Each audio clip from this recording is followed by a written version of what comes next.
un peu violent parfois quand je me vois face à la caméra. Ses cheveux surtout. Oh là là, ses cheveux. À une époque, je vous assure, j'étais coiffée au millimètre. Mais depuis que je suis chez moi, je ne fais plus énormément d'efforts sur mon apparence. Et parce que j'en vois pas l'intérêt vu que je sors jamais. Je sais que je pourrais pour mon propre plaisir à moi, mais je trouve que c'est une perte de temps. Parce que si je me mets du gel et de la laque dans les cheveux le matin, il va falloir que tous les soirs je les lave pour aller au lit. Flemme, en fait, flemme. Pourquoi je viens vous voir aujourd'hui? Eh bien, je me suis dit, symboliquement, au mois d'avril, nous avons passé le cap des 2 ans de ma cohabitation forcée avec mon Covid long. Covid long qui a été diagnostiqué au bout de un an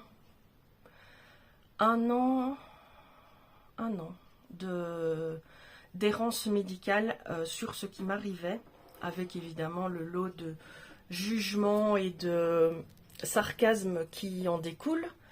Parce que bien sûr nous sommes toutes des comédiennes qui veulent profiter du système et qui ne souhaitons plus travailler pour colorier chez nous à toute heure du jour et de la nuit, c'est bien connu.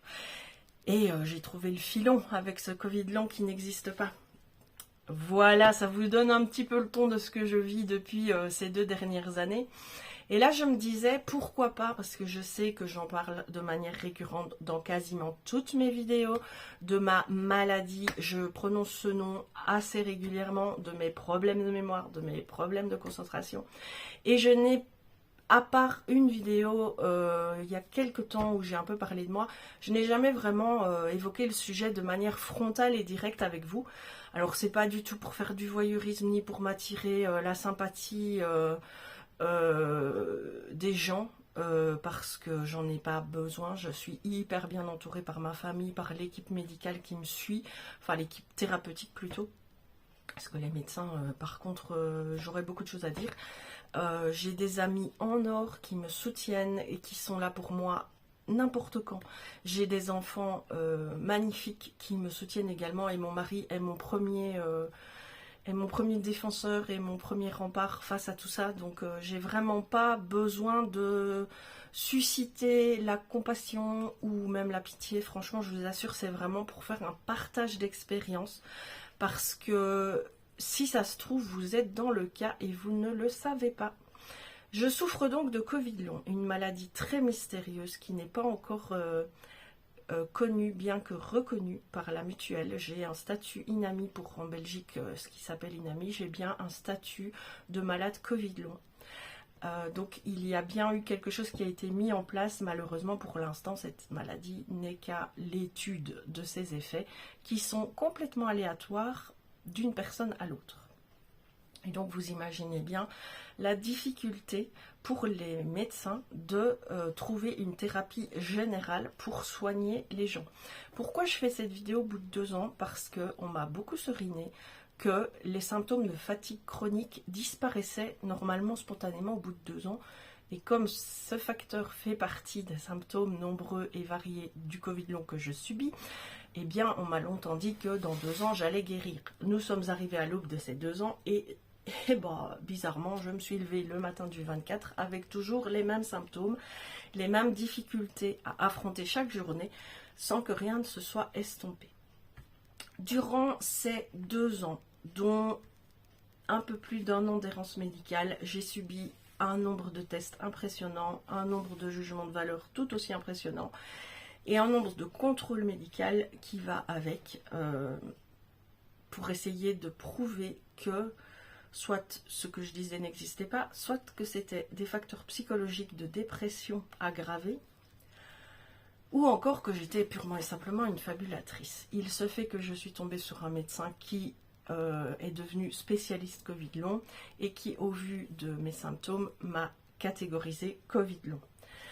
Et suite à une IRM, scintigraphie, examen cérébral, je ne sais plus trop lequel, on voit très clairement qu'il y a un problème au niveau cérébral qui fait que mon système neurologique est complètement détraqué en fait.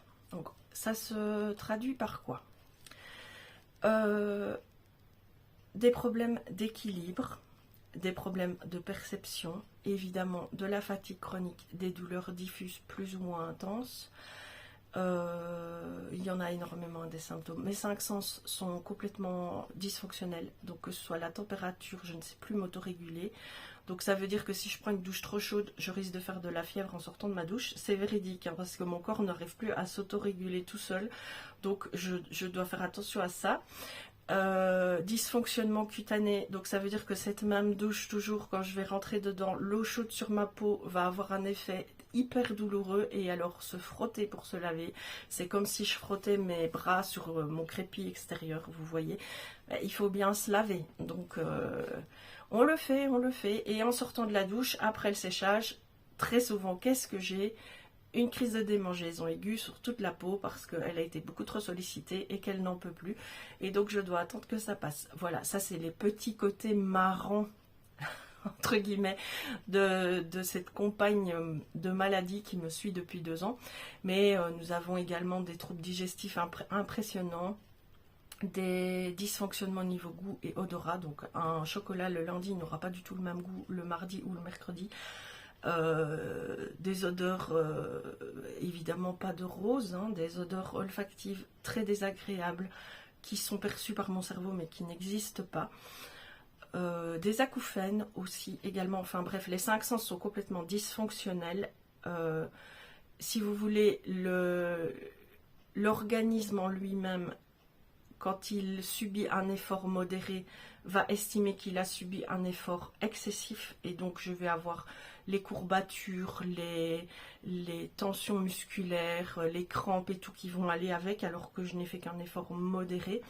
Des coups de fatigue tellement intenses que je dois sur le champ m'allonger parce que sinon je tombe littéralement de sommeil, hein. C'est voilà, des maux de tête, des névralgies au niveau de la mâchoire, des inflammations au niveau des gencives, des douleurs au niveau des tympans, des douleurs au niveau des cervicales, des troubles de la vision assez importants, des problèmes de concentration récurrents, des fausses routes. Alors fausses routes, c'est quand on avale de travers parce qu'il y a un dysfonctionnement d'un millième de seconde entre l'ordre que mon cerveau donne et l'action qui se met en route, et donc le mouvement n'est pas fait de manière hyper fonctionnelle, et j'avale de travers assez régulièrement, même ma propre salive, ce qui fait que je m'étouffe plusieurs fois par jour.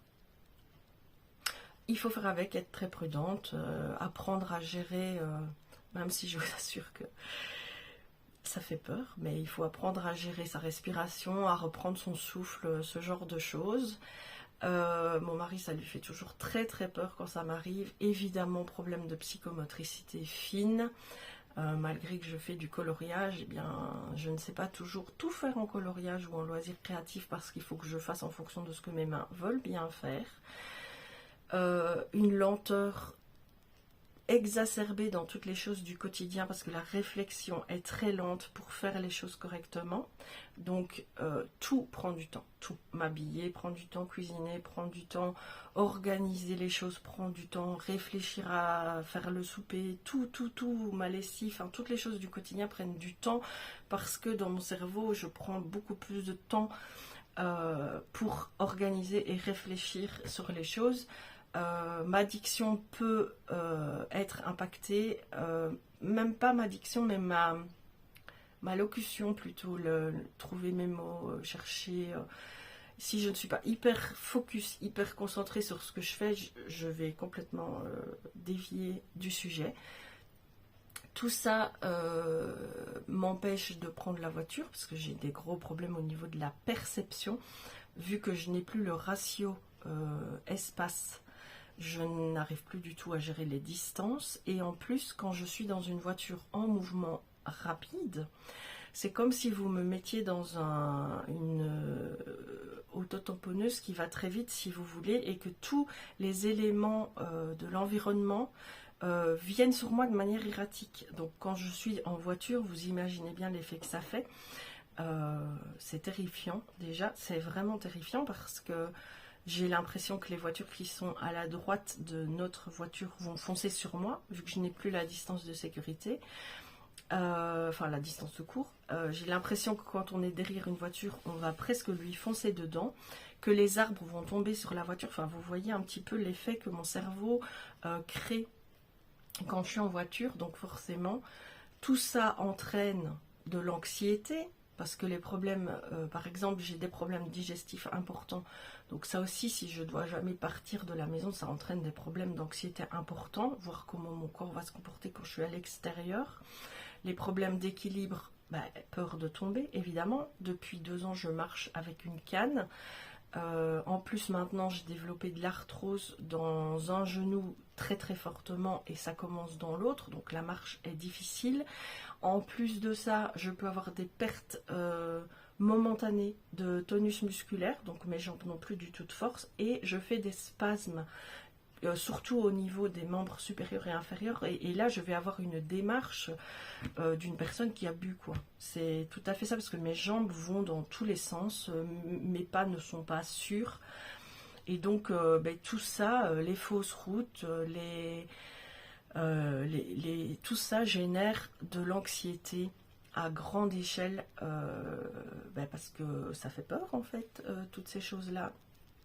Je dis souvent, je n'ai pas perdu mes capacités intellectuelles, mais j'ai perdu les outils pour pouvoir m'en servir de manière efficace. C'est parfois nébuleux, c'est dans un marais, et puis pour peu que j'ai un coup de pompe en état de fatigue qui vient se mettre sur moi, je perds complètement mes facultés, je suis dans une sorte de brouillard. Même si je n'arrive pas à dormir, parce que paradoxalement, si je m'allonge pour dormir, eh bien mon corps est très très très fatigué, mais mon cerveau continue de tourner trop en boucle, et donc le sommeil ne vient pas. Donc évidemment, trouble du sommeil la nuit avec insomnie, beaucoup d'agitation, transpiration excessive, donc des nuits compliquées, donc pas de sommeil réparateur, ce qui entraîne évidemment une aggravation des symptômes en journée. Voilà, tout ça, c'est un petit peu la maladie que je vis depuis 2 ans, qui me contraint à être à la maison, qui m'a donné la grande opportunité de pouvoir avoir le temps de vivre. Je sais, c'est paradoxal, mais j'ai le temps. Maintenant, c'est une ressource que j'ai, mais bon, je ne peux pas en faire ce que je veux. Je suis passée d'une femme active, avec un temps plein, qui s'occupait de ses enfants, qui gérait la maison, qui faisait tout par choix, parce que j'aimais bien contrôler les choses et gérer les choses à ma manière, à quelqu'un de complètement dépendant. Donc je souris, parce que j'ai un esprit de résilience qui est assez fort en fait. J'accepte assez facilement les choses qui m'arrivent. Avant, comme une punition normale, parce que pour diverses raisons, j'estimais que je devais être punie d'exister. Maintenant, comme en fait, c'est comme ça, je vis avec, ça ne sert à rien de se révolter ou de se désespérer outre mesure, parce que ça ne changera pas l'affaire, c'est comme ça. Au niveau médical, je commence bientôt. Donc là, à l'heure où je vous tourne cette vidéo, nous sommes le 25 avril. Elle passera peut-être courant mai, je ne sais pas du tout quand je vais la programmer, mais je vais commencer demain un nouveau traitement expérimental pour essayer de soulager les effets fatigue chronique et douleurs chroniques. Donc ce n'est pas un traitement curatif, mais bien un traitement... comment dire ça, qui va soulager certains symptômes sans guérir le fond de la maladie. Voilà, il y a plein d'études qui sont en cours pour voir des approches thérapeutiques différentes dont les résultats vont arriver. On m'a quand même parlé de 10 ans avant qu'on puisse connaître les effets de cette maladie et comment la soigner véritablement. Donc on fait beaucoup d'essais pour le moment, et là je vous dis, j'en subis le 3e. D'abord on m'a donné un médicament sous-dosé qu'on donne aux enfants hyperactifs. Ça a fait beaucoup plus de dégâts que d'effets positifs. Ensuite on m'a fait prendre un médicament qui apparemment fonctionne bien sur certaines personnes, qui est au départ prévu pour les dépendants à la morphine et les alcooliques. De nouveau, c'est un médicament sous-dosé pour les Covid longs. Je n'ai subi que les effets secondaires avec aucune amélioration. Et là maintenant, je vais avoir la grande chance de tester un médicament de nouveau sous-dosé qu'on donne aux gens bipolaires. Et donc, normalement, ça va libérer de la dopamine qui va me permettre de mieux gérer les choses, moins ressentir la fatigue. Donc, de nouveau, comme les 2 autres fois, hein, ce sont des médicaments qui trompent le cerveau, qui masquent les ressentis du cerveau en leur offrant une substance qui masque. Oui, je viens de le dire. Mais c'est pas du tout curatif, quoi. Donc, de bonne grâce, j'essaye les essais parce que mon but n'est pas de rester malade et souffrante pour le plaisir. Mais en même temps, j'ai très clairement la sensation d'être le Kobe de la farce, quoi. C'est assez compliqué à gérer parce que là, on m'a aussi parlé de stimulation électromagnétique directement dans le cerveau. Et je vous avoue que là, c'est un peu ma limite, hein. Parce que oui, c'est très bénéfique et on en voit beaucoup d'effets bénéfiques, mais on ne dit pas pour ceux pour qui c'est pas bénéfique, s'il n'y a pas derrière de l'épilepsie, s'il n'y a pas des problèmes de langage qui se mettent ou des dysfonctionnements cérébraux divers et variés. Je suis un peu sceptique parce que c'est ce que je dis à chaque fois, vivre avec ma maladie depuis 2 ans, je le fais, j'ai beaucoup adapté de choses dans ma vie pour gérer cette maladie et vivre avec au mieux. C'est déjà pas simple parce que je subis un vieillissement accéléré de mon corps en fait, hein. Faut être bien logique avec ça, faut être bien clair avec ça, c'est ce qui se passe pour moi dans la maladie. Donc j'ai 48 ans, en un an de temps j'ai quasiment perdu tout le cartilage d'un genou à cause de l'arthrose qui n'était pas là il y a 1 an en arrière. Donc il est très clair que je subis un vieillissement accéléré du corps. Je ne voudrais pas en plus avoir d'autres dégradations de mon corps, en plus de celles que la maladie m'impose déjà, qui risquent de diminuer mon autonomie, ma qualité de vie et tout ça, sous prétexte que peut-être ça va marcher, quoi. C'est un dilemme très très difficile parce que si je refuse obstinément tous les traitements, bah, c'est que j'ai pas envie de guérir et donc je suis de mauvaise volonté. Mais c'est quand même de ma vie et de mon corps qu'il s'agit, donc c'est en réflexion, mais pour l'instant je suis très sceptique. Donc voilà où on en est. Au niveau évidemment administratif, c'est une bataille de tous les instants pour faire reconnaître un statut d'invalidité. Ça fait 2 ans que je suis à la maison, mais ça va faire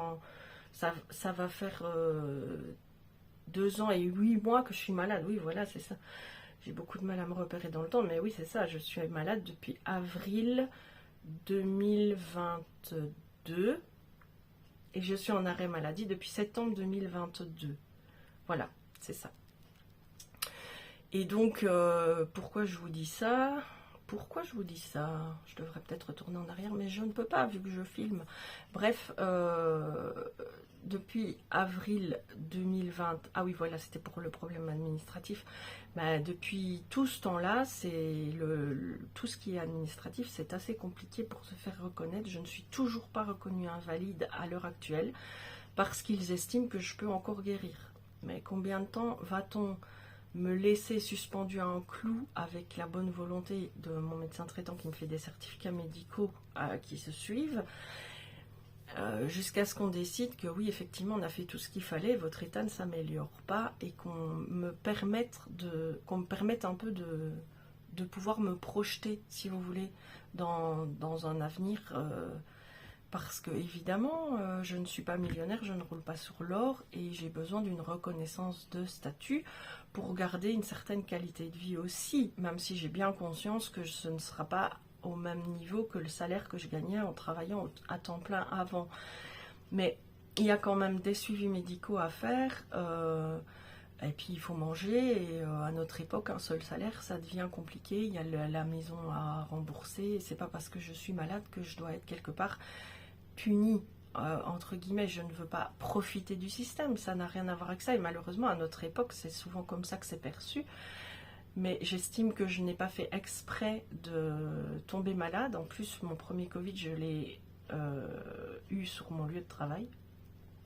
Bon, ça c'est autre chose parce que c'est quasiment pas prouvable. Mais je n'ai pas fait exprès d'avoir un Covid long. C'est pas comme si j'avais une maladie due à une mauvaise hygiène de vie. Je n'ai pas fait exprès d'avoir ce Covid, de contracter ce Covid long, de subir cette maladie depuis 2 ans. Et j'ai pas à être punie au niveau administratif de ça, parce que j'ai pas choisi cette situation. Hein. C'est pas une situation qu'on choisit, hein. C'est une situation qu'on subit.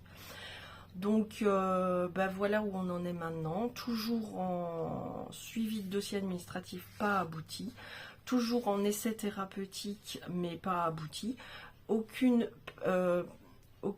projection d'un avenir avec une guérison pour le moment. Moi je me suis fait je me suis fait à l'idée que cette maladie faisait partie de moi maintenant et qu'elle est fluctuante. Hein. Donc j'ai des périodes où ça va beaucoup mieux, j'ai des périodes où ça va beaucoup moins bien. J'ai acquis ça comme un fait, c'est comme ça. J'ai depuis 2 ans adapté toute ma vie autour de ça pour la vivre au mieux. Maintenant si je guéris c'est parfait, hein. Je serais super contente, la première à être super contente de pouvoir retrouver une qualité de vie différente de celle que j'ai maintenant, bien évidemment.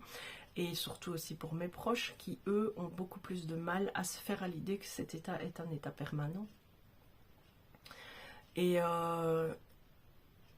Mais pour l'instant, j'ai acquis la certitude que, de mon vivant en tout cas, on n'aura pas trouvé comment contrer ça. Donc je fais avec. Ça ne m'empêche pas d'être heureuse, ça ne m'empêche pas d'être souriante, d'être marrante, d'être positive. Je ne veux pas qu'elle me bouffe tout ce qui me reste. J'essaye de vivre une vie le plus normale possible et de minimiser le plus possible les impacts que cette maladie a sur moi. Comme je vous l'ai dit, j'ai une famille et des amis en or qui me soutiennent, qui ne me jugent pas et qui n'ont absolument pas changé leur façon de m'intégrer, de me voir et de m'aimer. Ceux qui l'ont fait ne font plus partie de mon entourage maintenant. Ça a vachement écrémé, hein. Ça c'est sûr. Hein. Ça a vachement écrémé les relations sociales. Ça s'est fait de soi en fait. Il n'y a même pas eu de discussion ou de malaise qui s'est fait. C'est juste des gens qui ont décidé de switcher. Soit qu'ils n'assument pas, soit qu'ils ne croient pas, j'en sais rien. J'ai un petit côté... parano, c'est peut-être un grand mot, mais j'ai un... Ouais... Je me dis, bah, ceux qui me parlent plus, c'est qu'ils n'ont plus envie de me parler. J'ai dû faire un truc qui leur a pas plu, et puis voilà. Mais je cherche pas à renouer le contact parce que toute l'énergie que j'ai, je la garde pour ma famille et pour vivre le mieux possible. J'ai plus envie de perdre mon temps à mettre de l'énergie dans des choses qui apparemment n'ont pas la même importance pour l'autre que pour moi. Donc je laisse les choses telles quelles. Voilà, c'est tout. C'est ma philosophie pour essayer d'avancer au mieux. Au début ça a fait mal, hein, parce que bah, on ne se rend pas compte qu'on comptait si peu pour certaines personnes à qui on pensait, dont on pensait faire partie de l'entourage. Mais bon, voilà, c'est comme ça. Tout ce qui compte, c'est que mes amis proches et ma famille proche sont toujours là. Et le reste, bah, ma foi, on s'en fout en fait. Ouais. J'ai fait mon deuil de tout ça en fait. Voilà. Je pense que j'ai fait le tour. Si vous avez des questions, n'hésitez pas, parce que ce que je voulais vous dire aussi, c'est que dans le milieu médical, dans le milieu où je fais partie d'un centre de revalidation, on entend de plus en plus de gens qui se plaignent de symptômes bizarres, qu'on n'arrive pas à relier, les médecins n'arrivent pas à relier parce que cette maladie est encore très peu connue et on ne pense pas toujours à faire le lien. Mais si vous avez fait un Covid même léger, moi j'ai fait 2 Covid très légers, sans séquelles respiratoires par exemple, en restant chez moi, j'ai juste perdu le goût, l'odorat et j'ai eu très mal de tête pendant 3 jours. Et voilà où on en est maintenant. Donc si vous avez des trucs bizarres, des pertes de sensations, des douleurs bizarres que vous n'aviez pas avant, une fatigue exacerbée, de la transpiration anormale qu'il n'avait pas avant, vous voyez, on vous dit mais enfin t'as de moins en moins de mémoire ou des choses comme ça, ou t'avais dit ça tantôt, tu t'en souviens plus. N'hésitez pas à les consulter et à essayer d'orienter votre médecin traitant vers cette piste. Parce que beaucoup plus de gens qu'on ne le pense souffrent de cette forme de maladie, et je vous dis, c'est une maladie qui s'attaque au corps de chacun et qui va exacerber les petites faiblesses génétiques qu'il y a en nous. Et donc qui développe des maladies aussi diverses que variées chez chacun de nous. Donc si vous trouvez que vous avez des choses que vous n'aviez pas, que vous ne comprenez pas, qu'on ne sait pas expliquer, que le médecin n'arrive pas à expliquer, dirigez-vous vers ce genre de projection et essayez de voir si ce n'est pas un symptôme de Covid long qui s'est installé. Apparemment, certains patients guérissent spontanément. Tous les Covid longs ne sont pas de la même importance. Certaines personnes ne savent plus marcher, certaines personnes ne savent plus respirer sans oxygène. Moi, je n'en suis pas dans ce cas-là. C'est vraiment tout ce qui est neurologique qui en a pris un sacré coup. Mais je suis toujours autonome. Il y a des gens qui ont perdu leur autonomie à cause de cette maladie. Donc, n'hésitez pas à consulter, n'hésitez pas à en parler, n'hésitez pas à chercher des réponses à ce qui vous semble pas normal et ne vous laissez pas intimider par le monde médical qui va vous dire que c'est de la dépression, du burn-out psychologique, cause de traumatisme, du stress, parce que ça j'en ai mangé du stress. Non, si vous sentez que quelque chose ne va pas dans votre corps, poussez les portes, battez-vous, allez plus loin, allez chercher plus loin. Mais ne restez pas avec des interrogations si vous sentez que quelque chose ne va pas. Voilà. C'était mon petit bilan santé, un peu intime, un peu personnel. Voilà, n'hésitez pas à me faire part de vos témoignages sous cette vidéo si vous avez des choses à partager. Si vous avez des questions, je vais peut-être essayer d'y répondre si c'est dans mon domaine de compétences, évidemment. Je ne vais pas faire genre je suis la professionnelle du Covid long, c'est pas du tout mon cas. Donc voilà, je vous embrasse, je vous dis à très bientôt, prenez soin de vous et faites ce que vous avez envie de faire dans la vie. Faites-le avec plaisir. À bientôt.